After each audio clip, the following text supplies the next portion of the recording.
En Tanzanie vivent près de la moitié des lions qui subsistent sur la Terre. On vient du monde entier pour admirer dans les parcs nationaux ce roi de la faune africaine.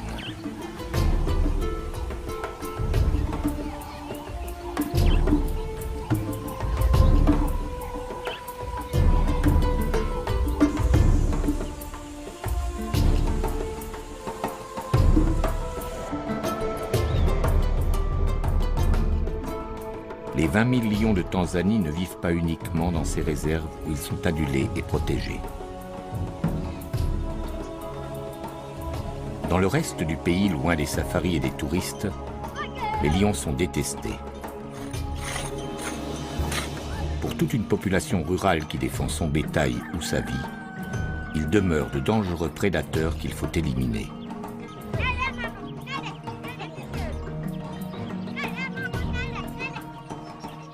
Chaque semaine, un homme meurt, victime de l'attaque d'un félin. Et chaque jour, lorsque les hommes se défendent ou se vengent, un lion est tué. C'est ici, dans cette vaste étendue de hauts plateaux, au pied du Kilimandjaro, que le face-à-face entre les hommes et les lions est le plus tendu.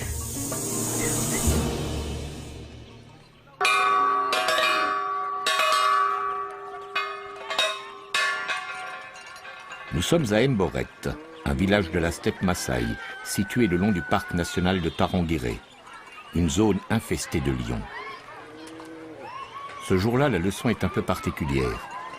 L'école reçoit la visite de Rose Mocha du département de la faune sauvage. Rose Mocha parcourt la région à la rencontre de tous ceux qui sont confrontés aux lions. Un travail d'information et de prévention. Voilà, Levez-vous. République de Tanzanie, bonjour. Comment allez-vous? Je vais bien. Bien. Et vous, comment allez-vous? Bien. Je m'appelle Rose et je vous souhaite le bonjour. Asseyez-vous. Merci. Nous allons parler du lion. Vous connaissez cet animal, le lion? Et qu'est-ce que vous savez sur lui? Il a l'air méchant. Il a l'air méchant. Et qu'est-ce qu'il mange?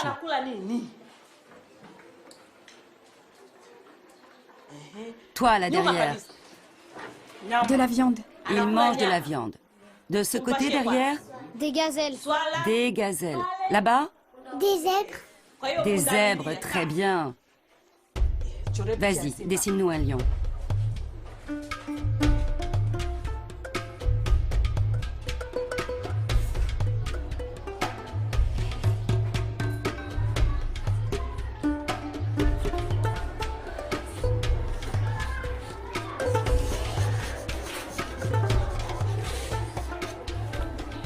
Alors, qu'est-ce que c'est?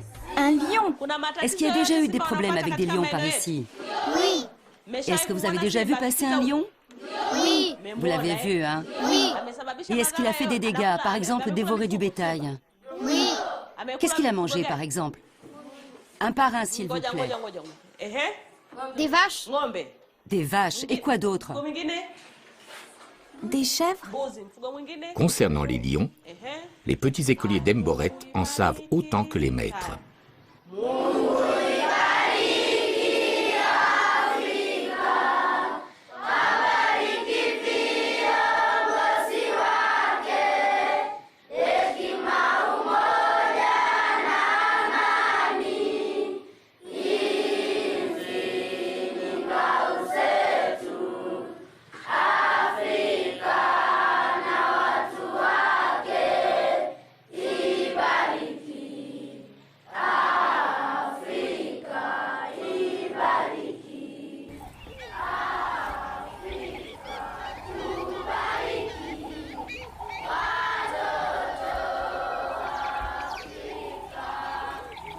Ces enfants ne fréquentent pas l'école tous les jours. Bien souvent, leurs parents préfèrent les envoyer garder les vaches dans la brousse, selon le mode de vie des éleveurs Maasai. Le lion fait partie de leur quotidien. Le pays est pauvre, il a besoin du tourisme pour vivre. Les lions représentent un attrait majeur et leur protection, un enjeu vital. Dans les réserves, la présence humaine est strictement limitée. Mais au-delà de leurs frontières, souvent un simple trait sur la carte, de vastes étendues de brousse abritent des populations traditionnelles hostiles à la présence des fauves. Assurer la protection de ces populations tout en préservant les lions, la tâche des autorités tanzaniennes n'est pas facile. Tant bien que mal, le pays tente d'organiser la cohabitation.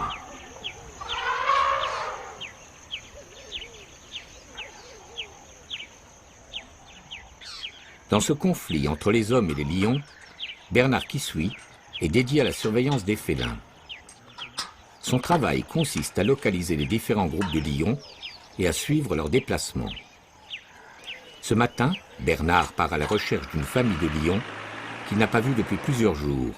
Il est bien possible que les lions soient sortis des limites du parc. Je vais mettre en marche ce récepteur, là. Et on va voir si ça fonctionne.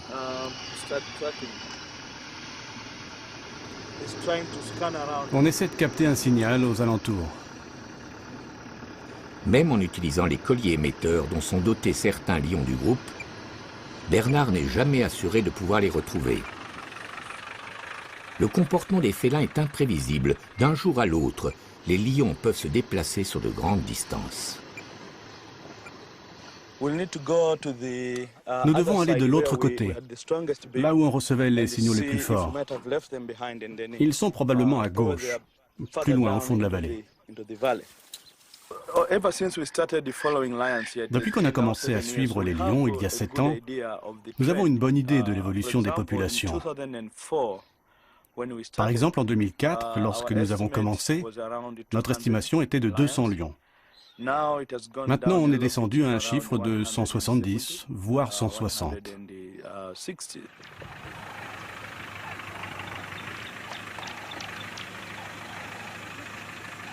Bernard a fait ses études de biologiste aux États-Unis, mais il sait aussi décrypter les traces de la brousse, comme celle inscrite ici, dans le sable d'une rivière asséchée.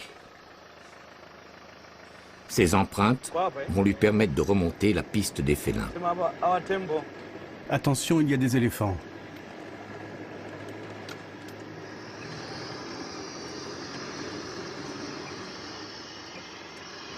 Après plusieurs heures de recherche, le groupe de lions est localisé.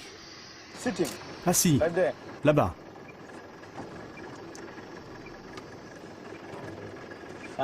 Enfin. Ils sont 4. Laissez-moi vérifier.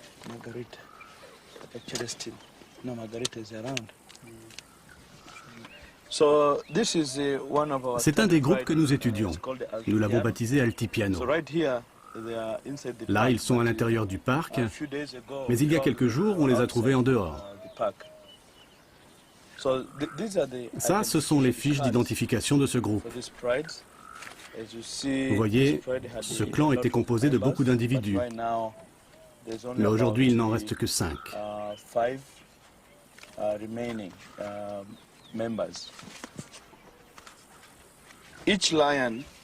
Chaque lion des groupes étudiés a sa carte d'identité. Il y a Célestine, la femelle qui porte un collier émetteur. Il y a Alan, Alvin et Sally aussi. Sur la fiche est indiqué le nom du groupe auquel il appartient, le nom que nous lui avons donné. Il y a également sa date de naissance et aussi le nom de sa mère. Ce sont des informations très importantes parce que ça nous permet de suivre chacun d'entre eux. Maintenant, pour les reconnaître, vous voyez ces marques? Elles sont uniques et propres à chaque individu. Et elles ne changent jamais tout au long de leur vie. Au dos de la carte, vous voyez ces entailles sur les oreilles. Elles sont aussi uniques. On les reporte sur ces représentations et ça nous aide à les reconnaître. Mais nous avons aussi la localisation GPS. Alors je vais enregistrer les coordonnées du lieu.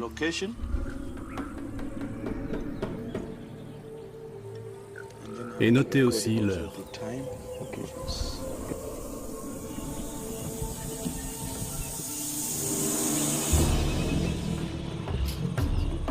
Bernard est rassuré. Tant qu'il reste à l'intérieur des parcs, la surveillance des félins est relativement facile.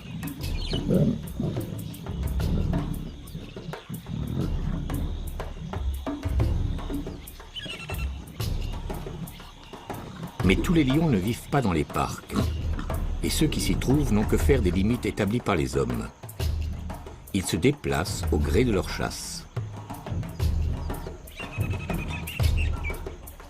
Les lions obéissent d'abord aux lois dictées par la nature.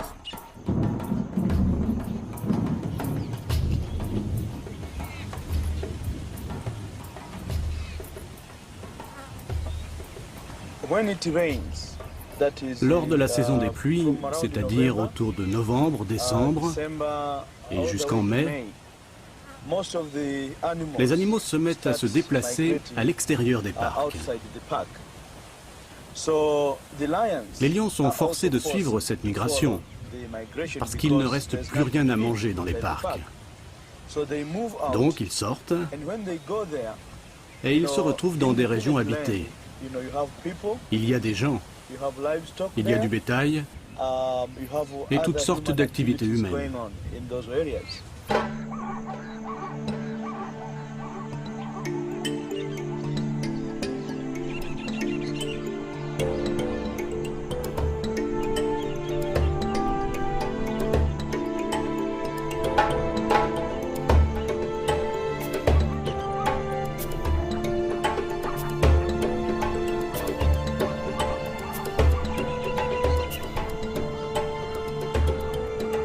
Dans les grandes plaines du parc du Tarangire, à la fin de la saison sèche, en novembre ou en décembre, les points d'eau se sont fait rares.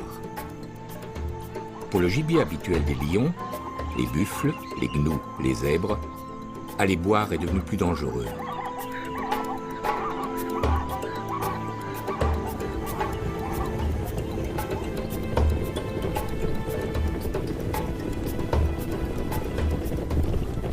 Obéissant à leur instinct, les animaux se sont rassemblés en de grands troupeaux.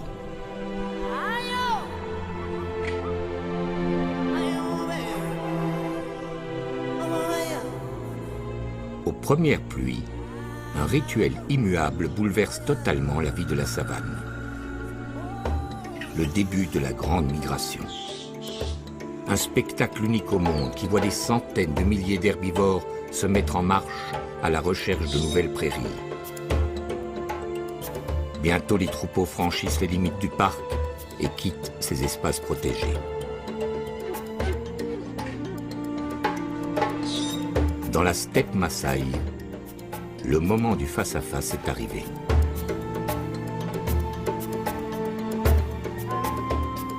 En suivant leur proie, les lions sont entrés sur le territoire des hommes.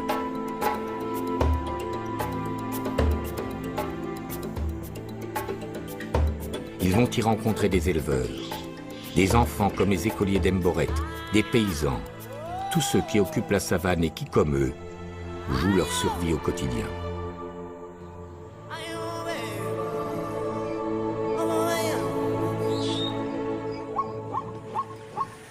Aujourd'hui, la tournée d'inspection de Rose Mocha l'a conduit chez Isaka, un éleveur Maasai qui vit à proximité d'Emboret, à 1 heure de marche. Dans le passé, Isaka s'est déjà plaint d'attaques sur son bétail. Vous avez combien de vaches? J'ai 30 vaches. Il n'y a jamais de lions qui viennent par ici?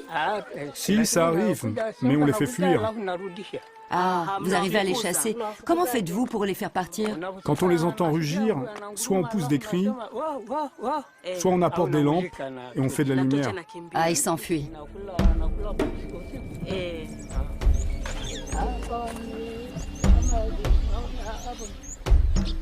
Mais crier ou allumer des feux n'est pas toujours suffisant contre les lions. Pour se protéger du fléau, Isaka construit cette traditionnelle boma, un enclos en cercle fait de branches d'épineux empilées. Facile et rapide à construire, ces bomas jalonnent la savane.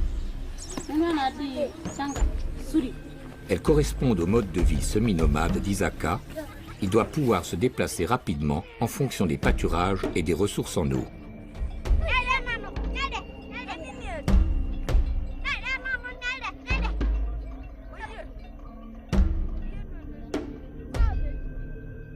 Avec cette boma, en théorie, la famille d'Isaka paraît protégée.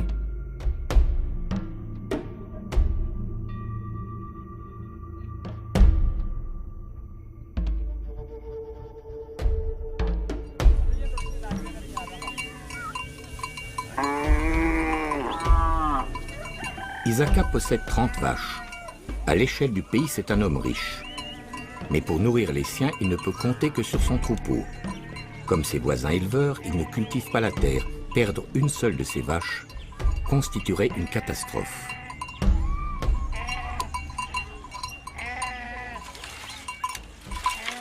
À l'approche du soir, les membres de la famille d'Isaka se hâtent d'enfermer leurs bêtes.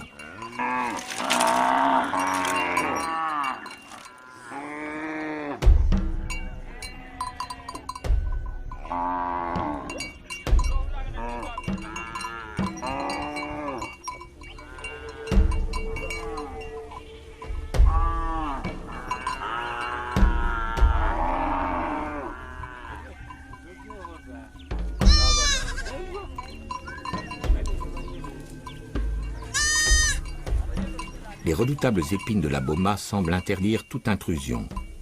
Un homme ne peut franchir l'obstacle sans se blesser cruellement. Mais une boma n'est jamais très haute. Pour un lion affamé, c'est un piètre obstacle.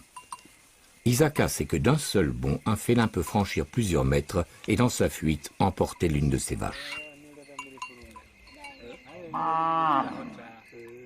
Tous savent qu'à la faveur de la nuit, les prédateurs, hyènes, panthères et lions, peuvent s'approcher.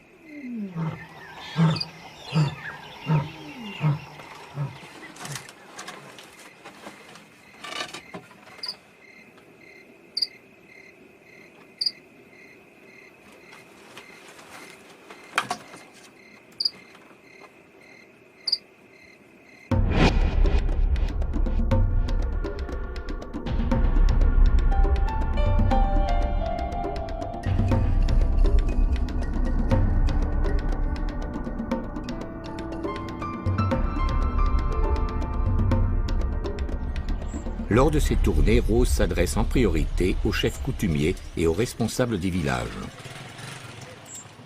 Ce jour-là, elle rencontre Suseika, le maire de Lobosiret. Comme vous le savez, nous habitons à la frontière du Tarangire, où se trouvent des animaux qui, eux, n'ont pas de frontières. Bien sûr. Les lions sortent du parc et viennent dans le village. Le jour, ils n'osent pas, mais la nuit, ils peuvent entrer dans les habitations. Il ne faut pas oublier que notre village est sur leur chemin, celui qui mène au parc de Manyara. Parfois, ces lions attaquent les gens et tuent le bétail. Cela nous pose un énorme problème. Donc, ce que vous dites, c'est que votre village se situe dans une sorte de corridor, de couloir entre Tarangire et Manyara. Un chemin que les lions empruntent pour aller d'un parc à l'autre. En faisant remarquer à Suseika que son village se trouve placé sur le chemin des lions, Rose aborde un sujet délicat. Les autorités veulent instaurer des corridors de protection, interdits à toute présence humaine. Ainsi, les hommes et les lions ne se partageraient plus les mêmes territoires. Voir leur village déplacé et les éleveurs obligés d'abandonner leur boma, parmi les Maasai et malgré les promesses de dédommagement, l'idée passe mal. Le désir de ces populations est bien de conserver leurs terres et leur mode de vie traditionnel.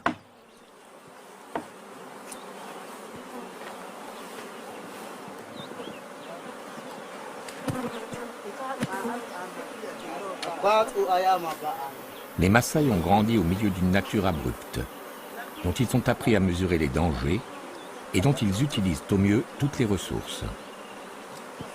Ainsi, ces villageois ont repéré un essaim d'abeilles à l'intérieur de ce baobab.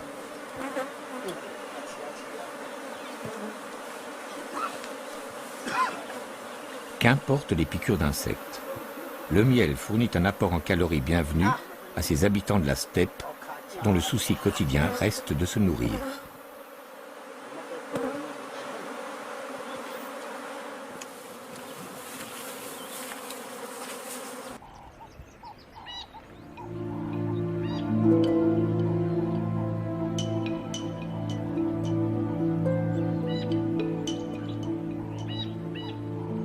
À Tarangire, tous les lions n'ont pas accompagné la grande migration.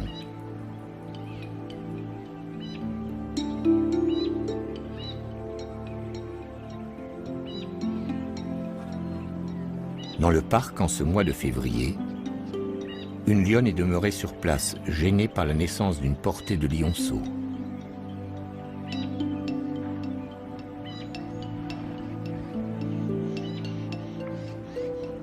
Ils ont grandi, mais ne sont pas encore devenus autonomes. Pour se nourrir, un lion adulte a besoin de près de 10 kg de viande par jour. Un groupe de lions doit ainsi tuer un grand animal comme un zèbre ou un gnou tous les 3 ou 4 jours.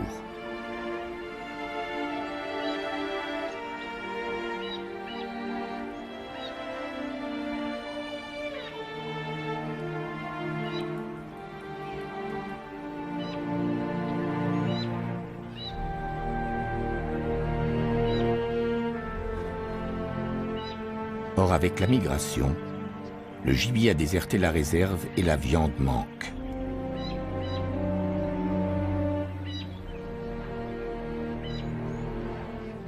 Sous-alimentés, à l'aspect famélique, les petits lions sont maintenant en danger.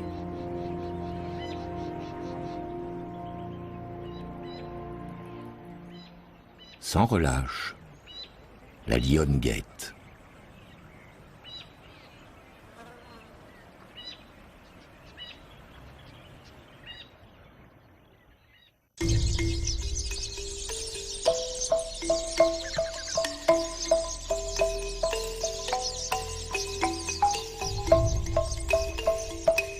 Dans sa boma non loin d'Ebboret, Isaka n'aura connu que quelques jours de répit. Peu de temps après notre visite, l'éleveur a été réveillé en pleine nuit par les aboiements de ses chiens et les meuglements de son bétail. La boma de son voisin était attaquée. 2 lions ont pénétré dans l'enclos, y ont tué 2 vaches et ont commencé à les dévorer sur place. Dans la confusion, tout le bétail paniqué s'est enfui dans la brousse. Les hommes ont alors crié et apporté des lampes pour tenter de faire fuir les fauves, en vain.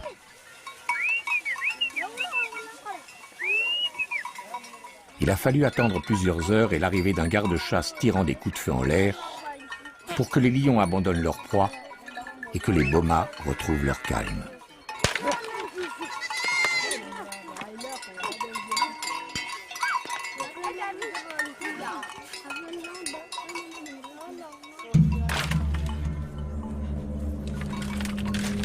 Pour le voisin d'Isaka, le bilan est lourd. 2 vaches tuées, c'est 800 000 shillings de pertes, près de 500 €. Plus d'1 an de travail au salaire moyen et aucune indemnité de prévue.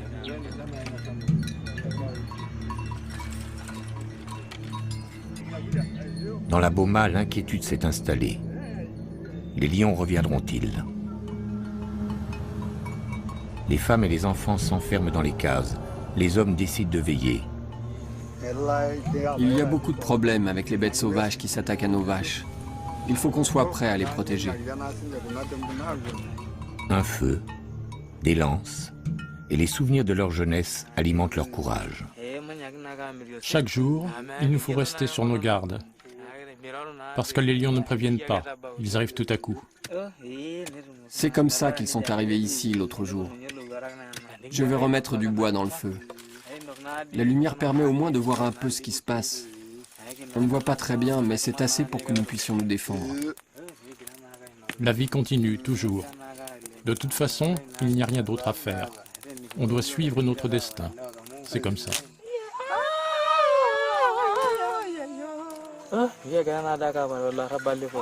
Quand on y pense, autrefois, on les tuait les lions.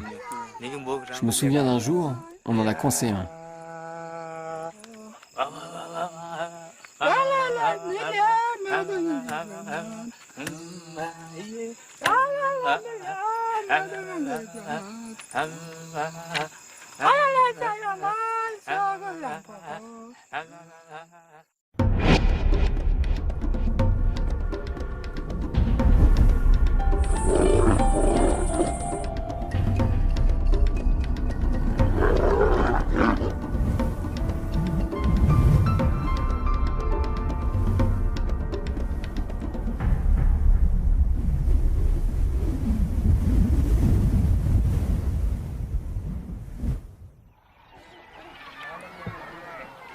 Autrefois, Isaka et les siens et tous les nomades Maasai des environs n'auraient pas hésité. Ils auraient pisté les lions pour se venger.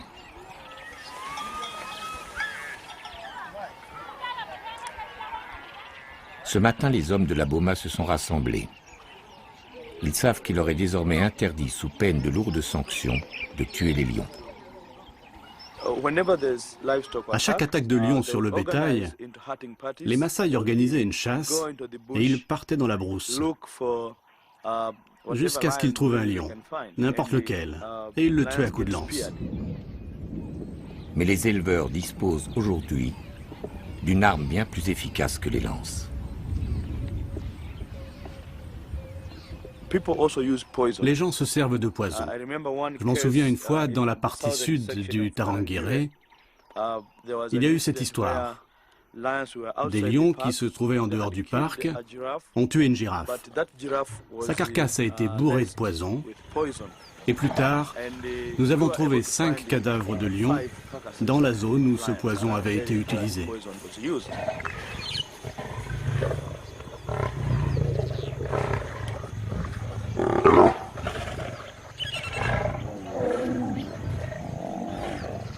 Lorsqu'ils tuent une proie, surtout si elle est importante, les lions ont pour habitude d'en dévorer une partie avant de revenir plus tard achever leur festin. Pour ceux qui veulent se débarrasser discrètement du prédateur, il suffit alors de répandre dans la carcasse de l'animal mort des pesticides utilisés dans l'agriculture et disponibles sous forme de poudre. Tous les animaux charognards qui consomment cette viande sont aussitôt condamnés.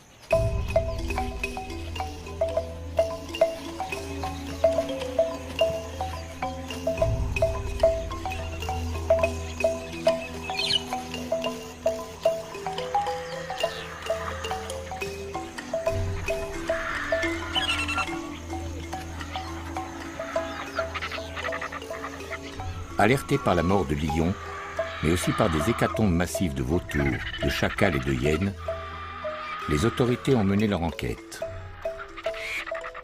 Très vite, elles ont soupçonné l'utilisation d'un pesticide interdit, car particulièrement nocif, le furadin.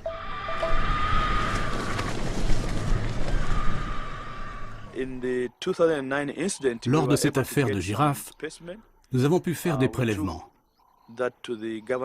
Nous les avons apportés à un laboratoire gouvernemental qui a pu vérifier. Et c'était du furadin qui avait été utilisé.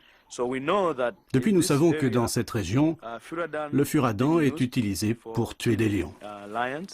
Il y a environ 150 lions qui sont tués chaque année dans la steppe Maasai, ici, la région dont nous parlons. 150. Et on parle de ceux pour lesquels on retrouve les restes, les carcasses, et pour lesquels les témoins nous racontent avoir vu les lions morts. Mais il y a des lions qui ont été tués et dont on n'a pas connaissance et pour lesquels aucun rapport ne peut être fait. Donc on peut doubler le chiffre. De 150, on passe à peut-être 300 lions, tous victimes de l'aggravation du conflit entre les hommes et les lions. Nous devons voir comment on peut faire diminuer le braconnage, la chasse illégale, les empoisonnements, les pièges, tout ce genre de choses. C'est crucial pour sauver la population des lions. Lion population to be rescued.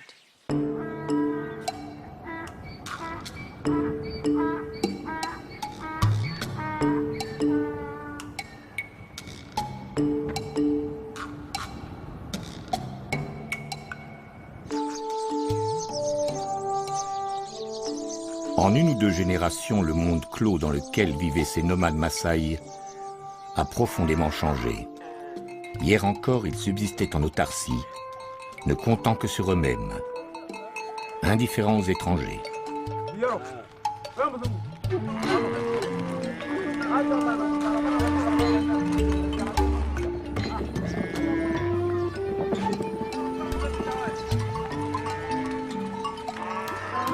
Mais la démographie a explosé. En 40 ans, la population de la Tanzanie a triplé. Il a fallu nourrir tout ce monde et alimenter des villes qui ne cessaient de s'étendre. Les Maasai ont compris qu'une richesse nouvelle les attendait avec leur bétail et le développement de son commerce.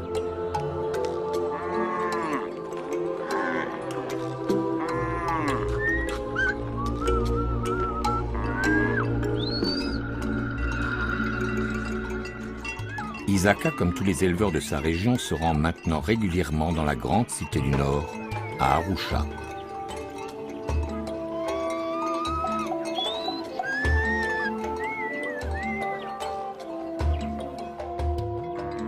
Isaka y vend chacune de ses vaches 400 000 shillings, soit près de 250 €. Il met 2 jours pour gagner à pied les abattoirs. Il lui est même arrivé de franchir la frontière pour se rendre à Nairobi, la capitale du Kenya, à 15 jours de marche.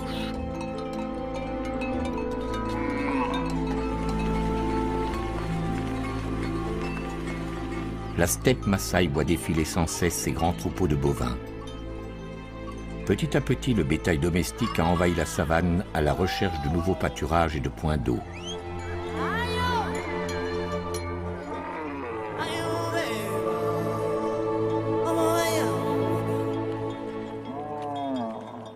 Pour nourrir les villes, il a fallu repousser toujours plus loin la faune sauvage, réduisant ainsi inéluctablement son espace vital.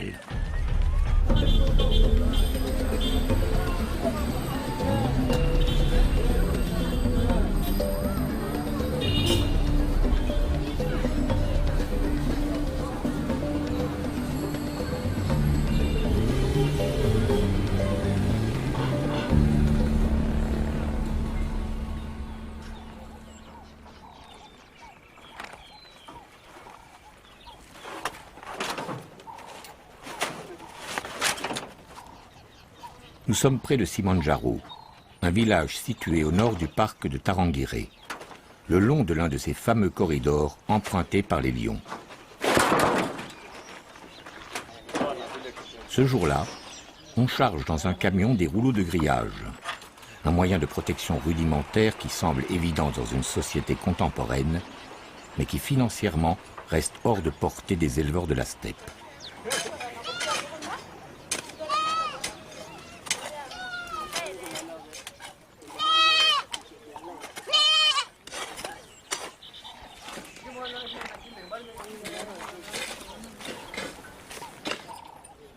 Dans cette boma, les travaux d'installation sont en bonne voie, malgré l'air dubitatif de certains des Maasai présents.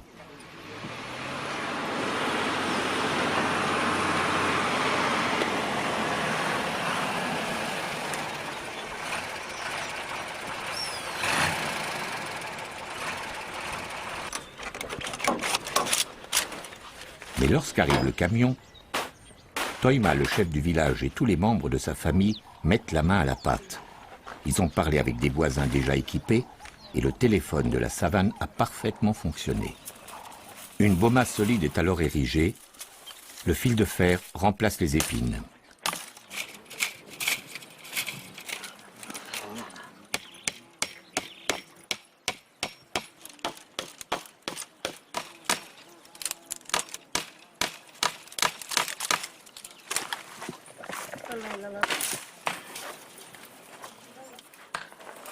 Ces clôtures vont-elles s'avérer efficaces contre un prédateur aussi puissant que le lion?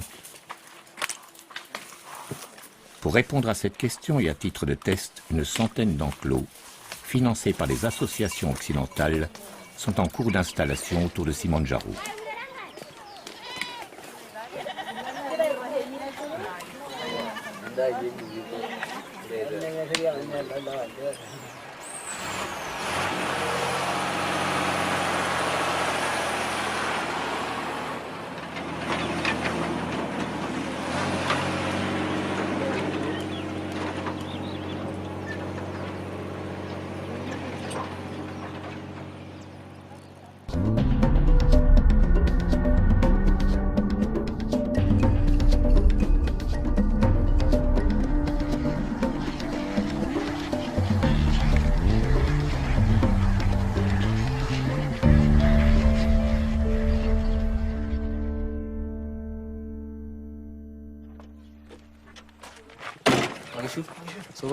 Bonjour, comment ça va? Ça va. Tout va bien. L'autre jour, les lions sont venus, mais ils n'ont pas pu entrer à l'intérieur des enclos.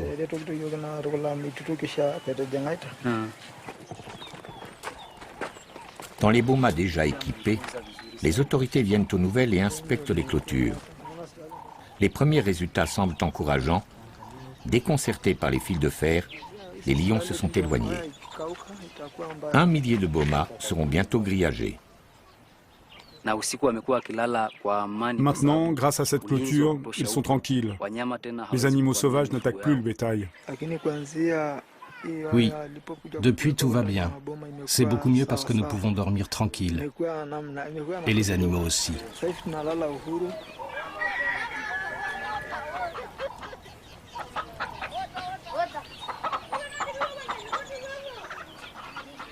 Mais pour l'éleveur, cette sécurité nouvelle a un prix. Les clôtures ont pour effet de sédentariser Toiba et les siens.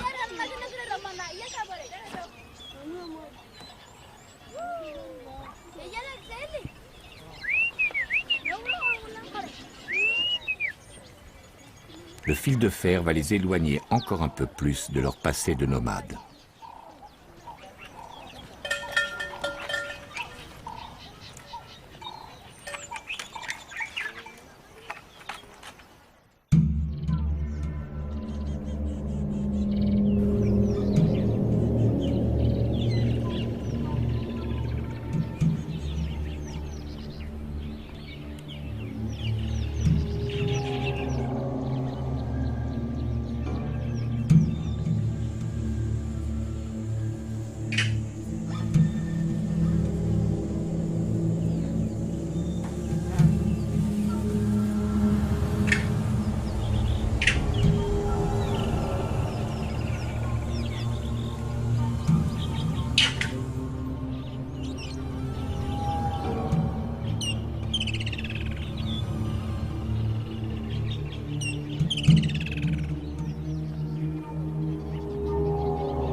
Dans le parc de Tarangire, la lionne accompagnée de ses jeunes cherche toujours à se procurer de la nourriture.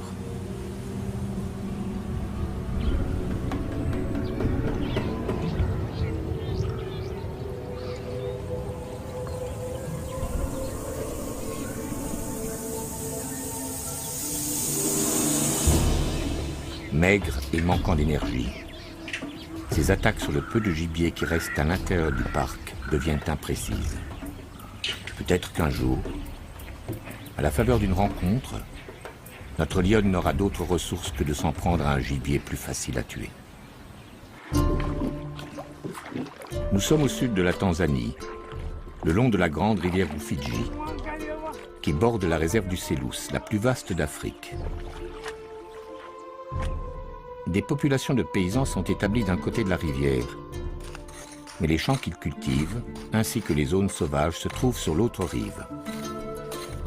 Chaque matin, ils traversent la rivière pour aller travailler leurs terres, et chaque soir, les pirogues les ramènent dans leur village. Longtemps, ils se sont crus à l'abri, protégés par la largeur du cours d'eau. Pourtant, l'histoire vécue par ces paisibles villageois hante encore leur mémoire. Durant 2 ans, un mangeur d'hommes a semé la terreur dans la région, dévorant 40 personnes et en blessant des dizaines d'autres. Surnommé Oussama par la population locale, ce lion a traversé le fleuve. Il n'a pas hésité à rentrer à l'intérieur des habitations pour y saisir ses victimes. C'est l'histoire qui est arrivée à Salma. Elle ne doit sa vie qu'à son courage. Elle a affronté le fauve et a réussi à le mettre en fuite. Ce jour-là, j'avais quitté les champs pour rentrer au village. J'ai dit au revoir à mon mari. J'avais trop peur du lion. Donc, je suis rentrée. Arrivée là-bas, À un moment, j'ai dit à ma mère, « Il y a des moustiques, je les entends bourdonner. » Elle m'a répondu, « Prends du bois et allume du feu. La fumée les fera partir. » Et je lui ai dit, « J'entends du bruit. Qu'est-ce que c'est que ce bruit? » Maman, c'est un lion. Il vient nous attaquer. Il s'est acharné sur la porte et a réussi à la casser. Je me suis jetée sur le côté, mais il s'est retourné vers moi. J'ai attrapé un bâton et je lui ai tapé sur la tête. Plusieurs fois. Et nous avons hurlé, « Un lion, un lion, un lion !» Alors, le lion s'est sauvé, tout le monde est arrivé. En partant, il m'a lacéré l'épaule. Il y avait beaucoup de sang. Le lendemain, on m'a emmené à l'hôpital. Salma a eu beaucoup de chance. L'épaule déchirée, elle a pu être soignée rapidement. Les blessures occasionnées par les lions sont souvent mortelles. Leurs griffes transportent de nombreuses bactéries qui provoquent des septicémies foudroyantes.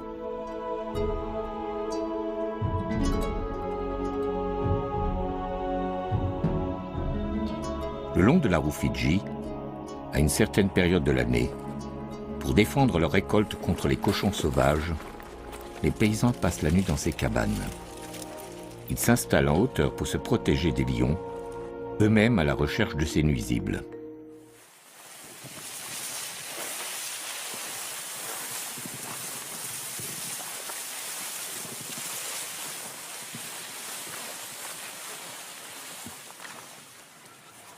Oussama le lion ne s'intéressait pas aux sangliers. Il avait pris goût à la chair humaine.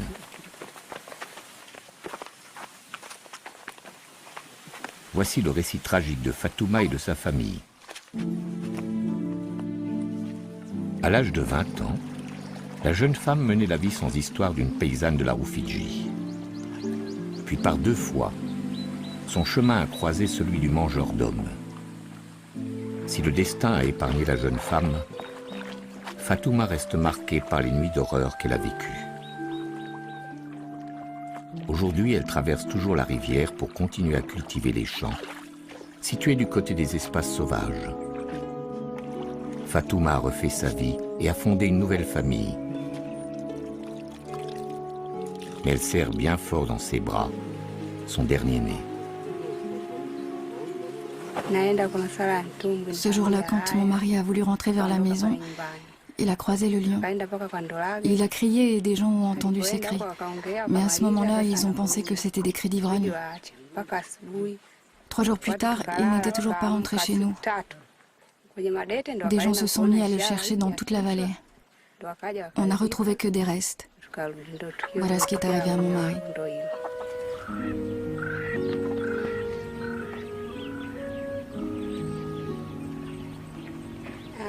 Après l'enterrement de mon mari, je suis restée là pendant les 40 jours du deuil. Et puis je suis partie chez mes parents. Le jour même de mon arrivée, vers 1h ou 2h du matin, ma mère a bougé et a fait du bruit. Et mon père s'est mis à crier. Après, je n'ai plus rien entendu. Je suis restée avec les enfants en silence jusqu'à la fin de la nuit. Le matin, mon beau-père, le père de mon mari, est arrivé. Il est monté au-dessus dans la case et il a trouvé mon père mort. Tout le haut de son corps avait été dévoré. On a cherché ma mère, on l'a trouvée. Le lion lui avait mangé le ventre, le reste était là. Nous avons pris leur corps pour les enterrer.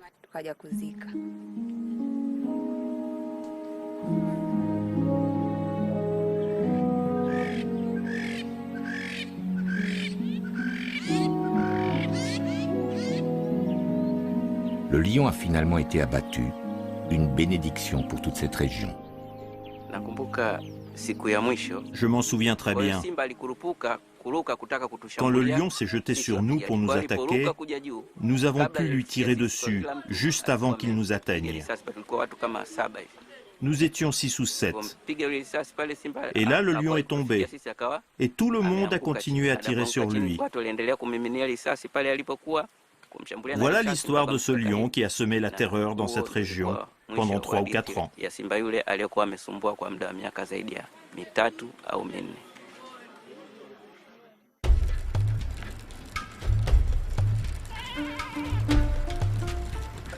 Les lions se nourrissant de chair humaine sont rares. Un tueur en série comme Oussama reste un cas extrême. Les écoliers d'Emboret n'y ont jamais été confrontés.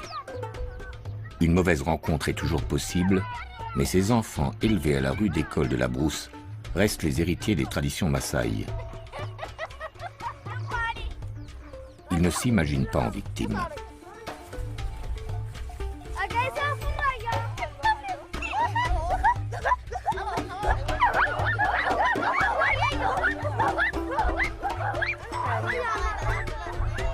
Dans la steppe Maasai, la confrontation entre les hommes et les lions semble à son paroxysme. Les autorités en ont conscience, il faut agir.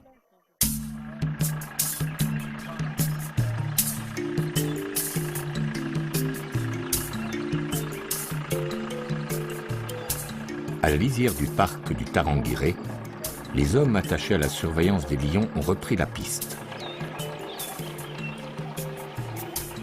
Relever leurs traces, suivre leurs déplacements, mieux comprendre leur comportement, permettra peut-être de se parer de futures attaques.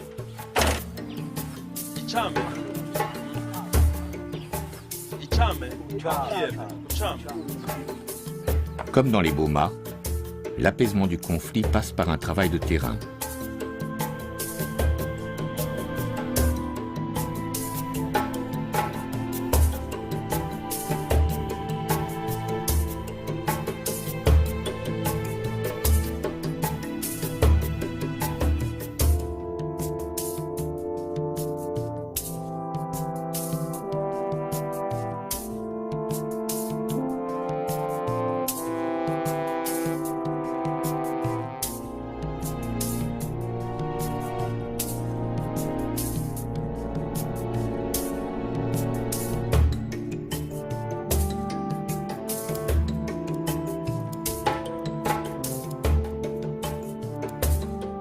Rose, Isaka, Bernard, Fatouma.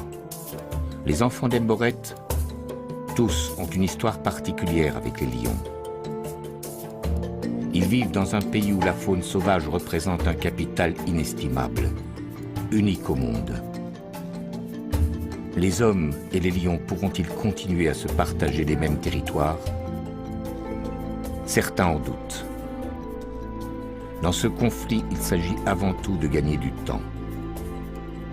Mais on sait à présent que pour protéger les lions, il faut aussi se soucier des hommes.